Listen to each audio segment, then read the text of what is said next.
But certainly they are not playing anything like the defending champions. They've got one back. Karabatic finally, and that will help his confidence a little bit after a lackluster match so far. Third goal for him.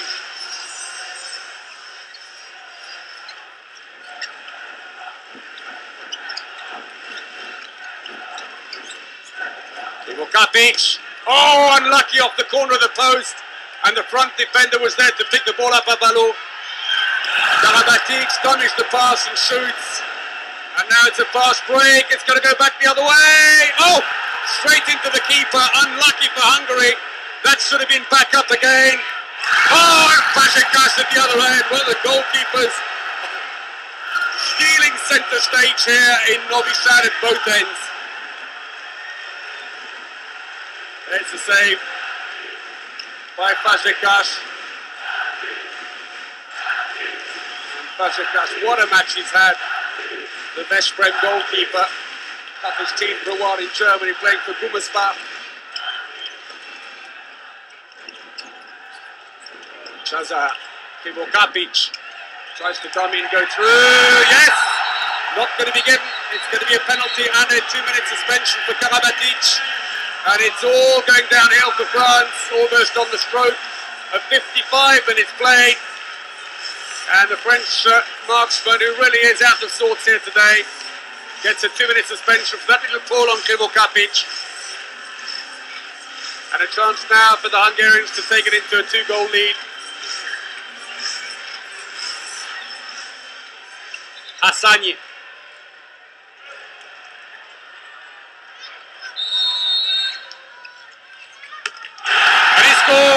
Lifts his leg and he puts it down on the other side, and Hassani scores his second penalty.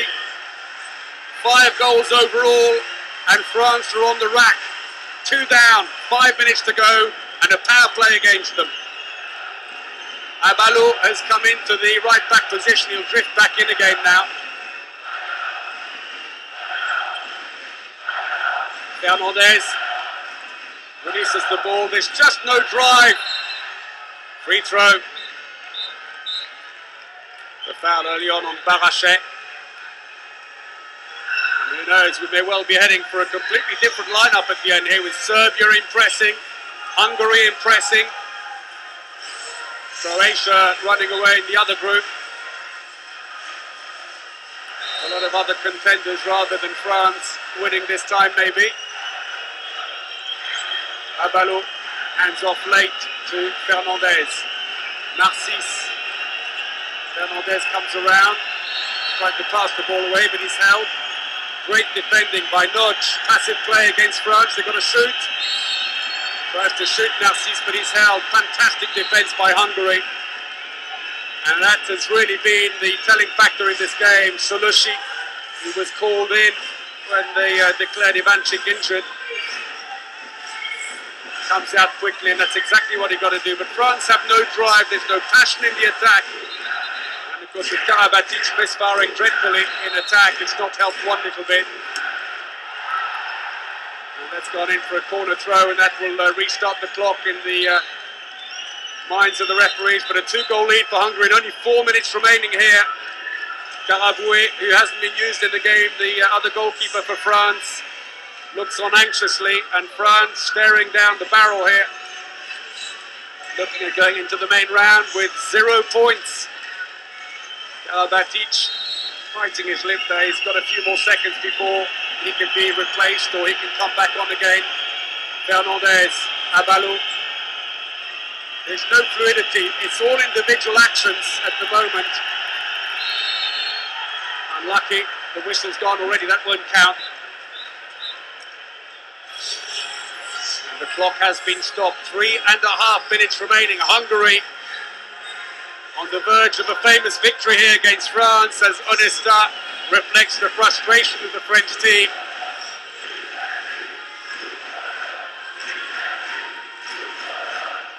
So Narcisse, passive play, is being warned. He's going to go for the big shot. Blocked by the defence, goes out for a throw-in to France. Solushi once more in the centre of it, 1 metre 94. He's looking for the line and there's no one coming in to help him on the line. Free throw again, and the Hungarian defence is unrelenting. And the goalkeeper not helping France one little bit by rolling the ball away.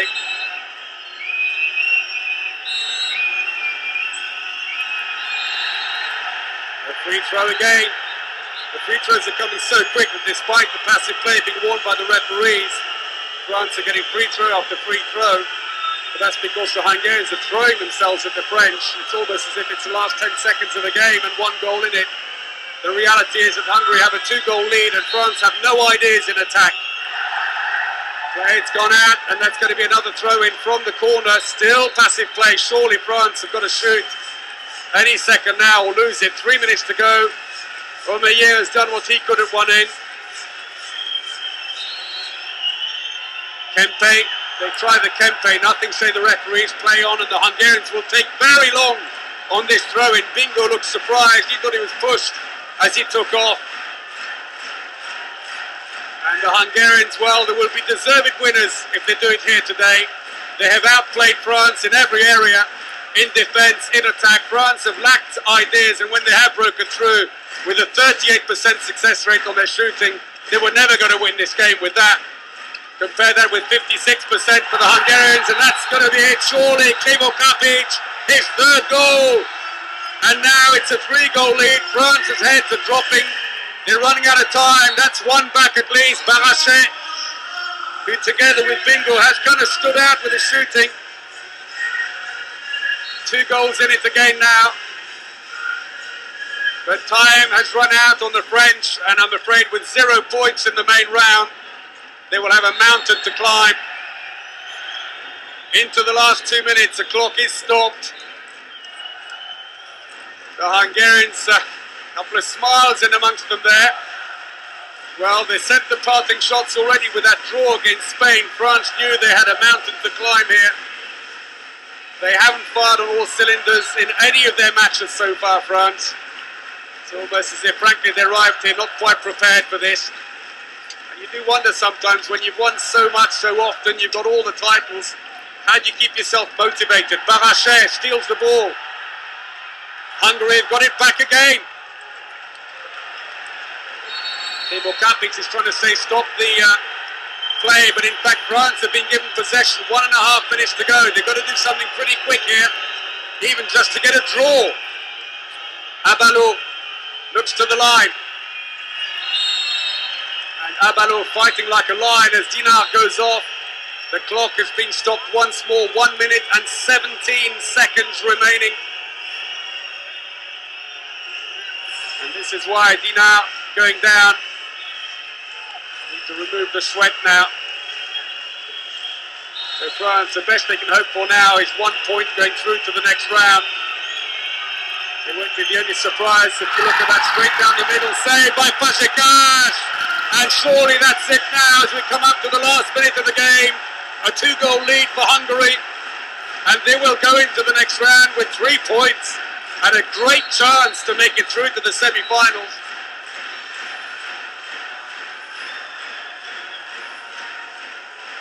France's fate will be out of their hands, I'm afraid. They will be relying on other results as well as making sure they win all their games. But the Hungarian fans, who've been superb and made the trip here, are in 7th heaven here as they're about to take both points off France. It won't be the only surprise. Denmark also going into the next round with 0 points, the silver medalists from the last World Championships. And a team timeout cleverly called by Lajos Moksai inside the last minute.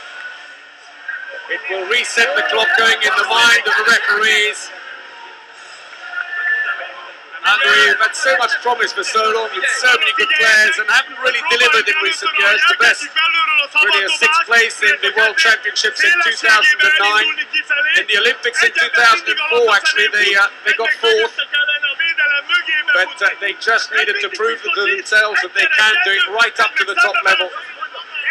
And I think they have done it here. It's going to take a miracle for France to pull back and get a draw out of this one with a 2-goal lead in possession. They just have to take it nice and slow, and if they do score, then that's surely it. And if they lose possession and concede a goal, they still just need to play everything very, very slow. For France, well, they'll look back on their shooting statistics, 38%.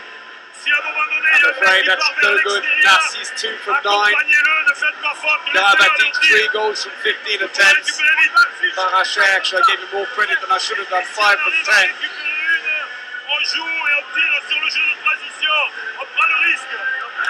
And that's it. Hungary has got the points. It's all over. The miracle can't even happen now. Ivanchik has put it in the back and the smiles all round. Seconds before they can celebrate. France will play on to the end because goal difference could have a telling factor right at the end, you never know. Narcisse finds the top of the net, but I'm afraid too little, too late. The seconds ticking away here. The fans are singing so loud you can barely hear the whistle. Full court marking by the French. And there we go, that'll do it. Through the legs of the keeper. And they can do no wrong at the moment. Seconds away now. Celebrations on the bench already at the bottom of the picture. And there we go, Hungary, a famous victory. They have beaten the defending champions 26-23. The same margin as Spain beat them by. And Hungary and Spain go to the main round with 3 points each. France, the defending champions, looking to lose their title here as they go into the main round with 0 points, but Hungary outplayed them in every department with maybe the exception of the goalkeepers today, where Omeyer did pull off some great saves, but Fazekas, though, brilliant in goal. Both goalkeepers, 48% for Fazekas. Omeyer 37, Nabalo reflects on what might have been, but they were never in the running, frankly, in the second half. They had no idea against a very mobile, very quick Hungarian defence that hit them early, and the French shooting let them down dreadfully today. The long-range shooting wasn't there, so they had to try and break through to 6 metres, and they just couldn't. And the big guns, Narcisse and Karabatic, had a nightmare day. And so for France, somehow they've got to remotivate themselves for the next round. That won't be a problem for Hungary. They are absolutely delighted. They could have won the opening match against Russia. They got a draw, but one quick pass at the end by Ilyich could have won that match. You thought, well, have they blown it? But no, far from it.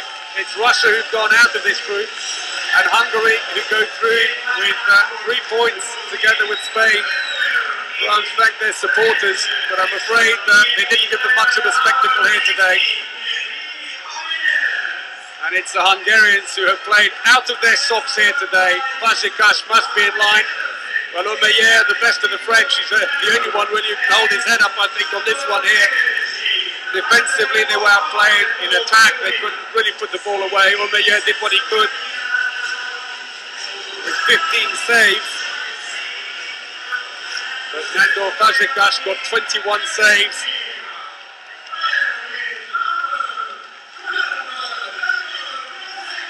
And it is Fazekas, it's been the goalkeeper's day. 48% success rate, but take nothing away from him. It was not just him, the defence worked superbly. In attack, they had more ideas. They attacked the French. Every time the French tried to push out, they got in behind them and scored from point-blank range. And you have to say, if they can play like this all the way through, Hungary are a real prospect for a semi-final place. Let's look then at the statistics. And it's a 57% success rate on the shooting for Hungary, but 38% only for France. There's the whole problem. France got 7 fast breaks, but it wasn't enough to make up for their shortcomings from their field throws in the end. 2 penalties apiece.